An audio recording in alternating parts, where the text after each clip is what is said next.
we stop weapons necessary to destroy the enemies of the state of Israel at a time of great peril, we will pay a price. This is obscene. It is absurd. Give Israel what they need to fight the war they can't afford to lose. I think it's a new definition of what ironclad means when we think about when the president says that his support for Israel is ironclad, because according to that new definition, what the American officials have been saying now on the record, right? They're not hiding it. They're not saying it with unnamed officials. They're saying it, President Biden himself on CNN, Defense Secretary Lloyd Austin before the Senate. What they're explaining is that, yeah, our ironclad support exists, but it exists to give Israel the means to defend itself with. And when we talk about defense, that's Iron Dome. But any capability that will allow Israel to be able to attack and go on the offense is something that the Americans are now saying we don't want to give Israel. We don't want to give Israel the bombs that it would need to continue to fight a war, which is also part of its defense. We don't want to give Israel artillery shells that it would need to be able to fight that same war. And what we're seeing is this collision course, I think, to a large extent, that Israel and America have been on since almost the very beginning of this war. Let's remember that there were serious differences between the way that the Americans perceived the way Israel should carry out its operations and the way that Israel thought that it should carry out its operations, have now really come to I would say, a new height in the way that they are exploding in front of our eyes and really showcasing the tension between our two countries and causing severe damage, I would say, to the security of the state of Israel. I would argue to the long-term security of the United States of America. And letting down an ally in this way is not something that is quickly forgotten. The Israeli government is definitely furious. We've seen a series of tweets and messages that have come out from Israeli government ministers. The prime minister has, for most part, been quiet. But you have people who talk, ministers, like, far-right ministers like Itamar Ben-Gvir, who says Hamas, who tweeted earlier, Hamas loves Biden. You had the foreign minister, Israel Katz, who tweeted earlier that Israel will do whatever it takes, no matter what. No one will stop us. In the IDF, there's definitely great concern. Beyond the political rhetoric, for the military, this is the realization to some extent of a nightmare. Because let's remember that the Israeli military is extremely closely connected to the U.S. military, is reliant almost completely on U.S. military platforms. The entire Air Force consists of American made aircraft, F-15s, F-16s, F-35s, Blackhawks, Apaches, Longbows, C-130s, Boeing refueling jets. Everything is American in that, and therefore Israel needs two primary deliveries when it comes to Air Force. One, spare parts. Two, the bombs that it uses for those aircraft. Not to mention the intelligence sharing, other cooperation, what we saw on the night that Iran attacked Israel and how there was that regional collective led by the Americans that helped intercept those missiles and drones. There is a close relationship here that the IDF will be very concerned that something will happen and it will undermine the relationship and the alliance between those two countries. The Israeli people, I think, are dumbfounded, are not understanding what it is that the Americans want, why they would do something like this. What do they expect of Israel when at a time they say don't go into Rafah, but then rockets and mortars are fired from Rafah and kill 4 Israeli soldiers just a few days ago? They say don't go to war in the north against Hezbollah, but we've had for 7 months over 100,000 people dislocated from their homes. We've created a buffer zone inside our own territory, and Hezbollah continues to bombard Israel every single day. So it's either a complete misunderstanding of foreign policy or it's an abandonment of the state of Israel. And that is something that the Israeli people say, this is our closest ally. It's a tough moment for, I think, Israel. You don't have to be the most sophisticated foreign policy professional or analyst to understand that when you have two sides that are in a battle, and you have what was believed to be the world superpower that is supposed to be standing with one side, that is constantly and consistently throughout the conflict, saying to that side, in this case, Israel, stop, don't do it, don't go, don't, give more aid, allow more, ease up restrictions more, be easier, be better, and not demanding the same of Hamas is, why would Hamas give up the hostages? Why would Hamas stop attacking Israel? Why would Hamas disarm? Why would it, deconstruct its military and its terrorist infrastructure?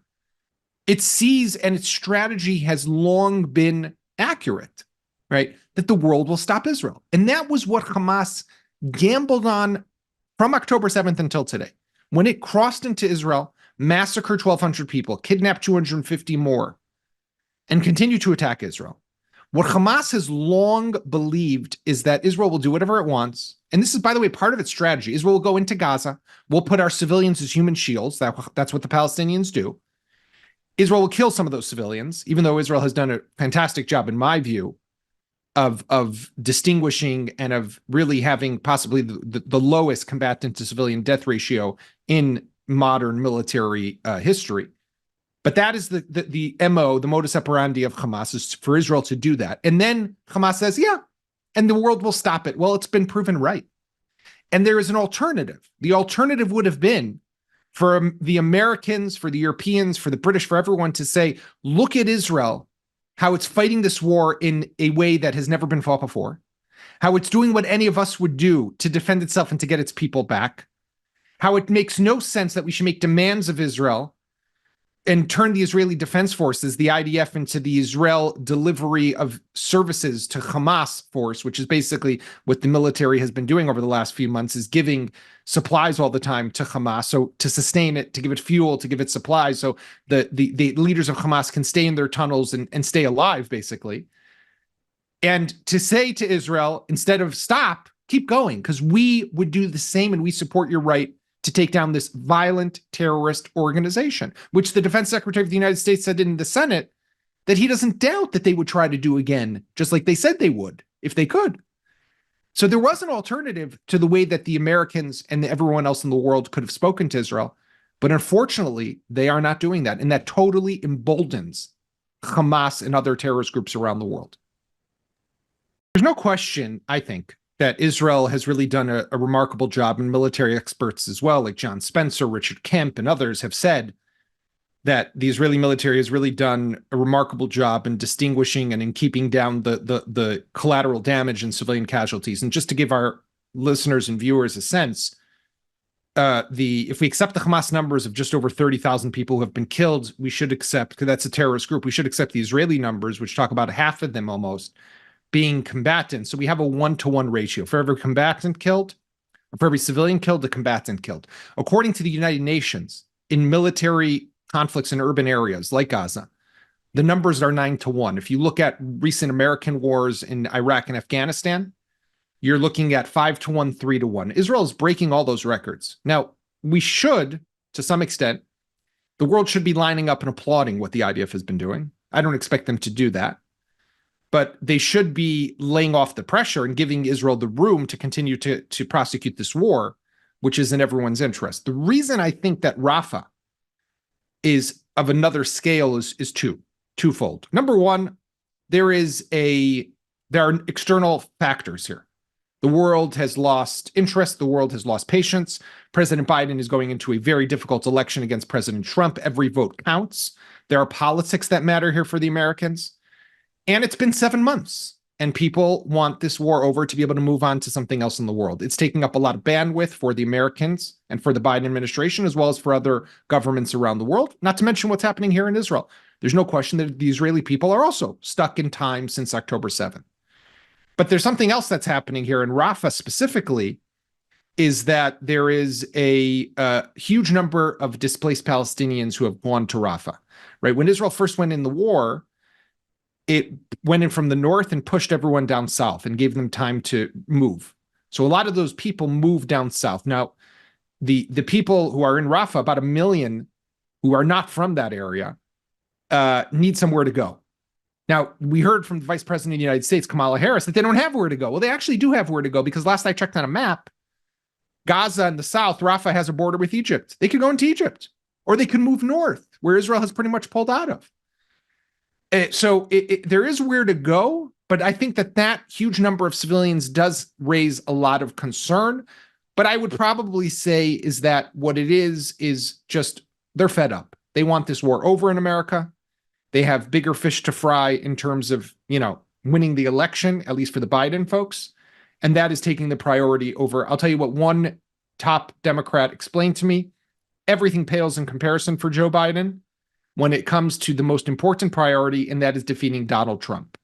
So if throwing Israel under the bus to an extent is what will help Biden defeat Donald Trump, that is what he will do, and that is what he is doing. Because there's no doubt that Israel, when it looks at its borders and it looks at the different fronts that it faces, and Israel today is the country that is most attacked in the world with 5 active fronts: Hamas in Gaza, Hezbollah in Lebanon, Iran itself, which most recently attacked Israel, the Houthis, and of course, terrorism in the West Bank.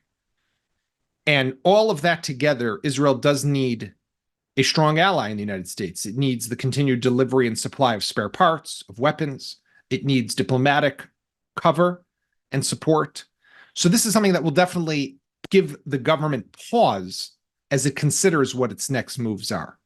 And even if those warehouses are currently full of munitions and supplies, if there is going to be a larger war, can Israel today rely on the Biden administration to supply Israel with what it would need to prosecute a larger regional war with Hezbollah or with Iran or whoever it might be? So definitely it is something that Israel needs to think about.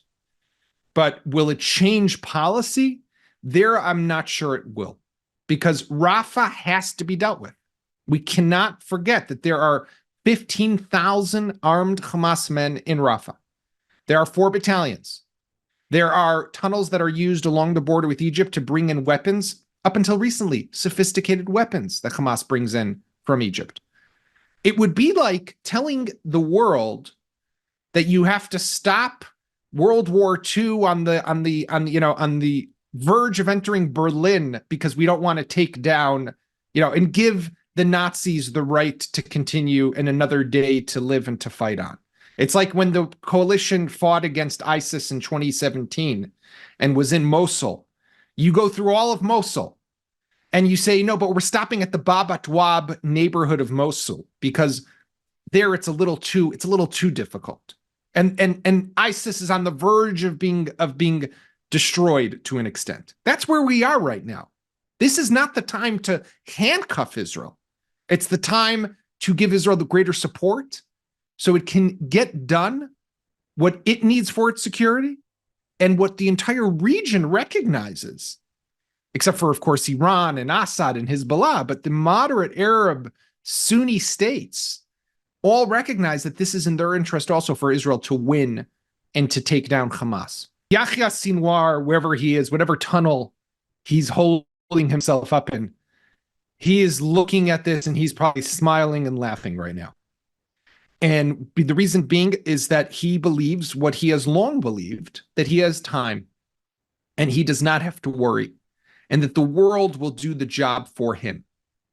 And that is the greatest mistake of this policy, because what it does is it emboldens Sinwar, Mohammed Def, the other Hamas leaders, to believe that that they can do not only what they did on October 7th, but that they can get away with it. And that is something that needs to change, because unfortunately, what we've seen around the world is that what begins here with attacks against Israel is something that then does spread and does continue. Radical Islam does not stop at the gates of Gaza. It continues to other places and other countries.